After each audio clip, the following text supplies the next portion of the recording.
Olá, galerinha! Muito bom dia! Tudo bem com vocês? Vamos para a parte 2 da nossa aula de capitais do Brasil. Vamos lá? Na aula passada, nós aprendemos que a primeira capital do Brasil foi Salvador, que foi uma cidade planejada. Hoje nós vamos conhecer a segunda capital, que foi o Rio de Janeiro. Rio de Janeiro, a cidade da corte. Em 1502, os primeiros portugueses navegavam na Baía de Guanabara, região que batizaram como Rio de Janeiro.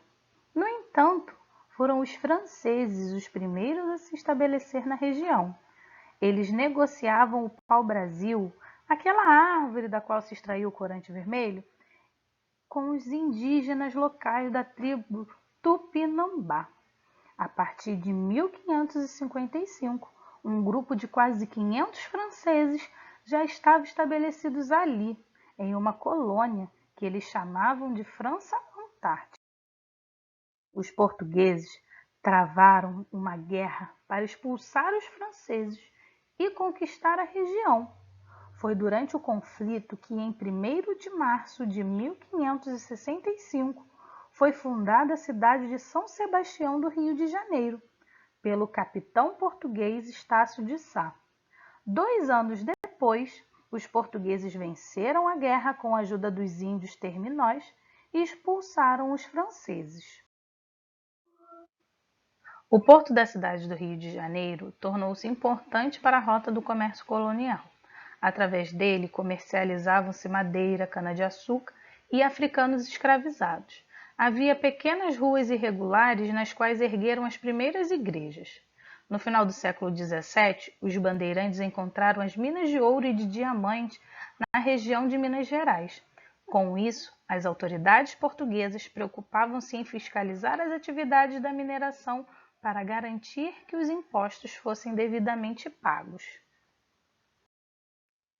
Assim, em 1763, a capital foi transferida de Salvador para o Rio de Janeiro, pois essa última cidade ficava mais próxima das áreas de extração mineral. E ali também estava o porto, por onde o ouro era enviado a Portugal. A família real e a corte. A história da cidade do Rio de Janeiro passou por uma grande transformação no ano de 1808. A família real e a corte portuguesa mudaram-se de Lisboa para cá. A população aumentou significativamente e as áreas da cidade expandiu-se. Foram construídas novas vias públicas, calçadas, pontes e chafarizes. Como a cidade era muito simples, o comércio foi intensificado e surgiram novos serviços, como cabeleireiros, costureiras, joalheiros, de modo a atender à necessidade da nobreza. Multiplicaram-se as confeitarias e os hotéis. O mundo da cultura também foi transformado, a começar pela criação da imprensa régia para imprimir os papéis oficiais e do primeiro jornal da cidade, a Gazeta do Rio de Janeiro. Houve desenvolvimento científico com a criação do Observatório Astronômico e do Jardim Botânico. Em 1816, para fundar a Academia de Belas Artes e de Ofícios, chegaram uma missão francesa composta de pintores, escultores, arquitetos e artesãos, como ferreiros, serralheiros, carpinteiros. O Rio de Janeiro, que se tornará a capital da colônia portuguesa em 1763, em 1808 passou a ser a sede de todo o Império Português. Locais históricos do Rio de Janeiro permitem reviver a época do Império. A tia trouxe a foto da Quinta da Boa Vista, o cartão postal do bairro de São Cristóvão, zona norte do Rio de Janeiro. É a antiga residência da realeza e de imperadores do Brasil, que hoje abriga o Museu Nacional. Museu Nacional. O palácio, onde se instala no alto de uma colina no bairro Imperial de São Cristóvão, na zona norte do Rio de Janeiro, faz parte da história do Brasil. Cercada pela Quinta da Boa Vista, foi residência da família real brasileira. que hoje é a Universidade Federal do Rio de Janeiro. Infelizmente, no dia 2 de setembro de 2018, todos os nossos arquivos no Museu Nacional foram destruídos pelo fogo, tá?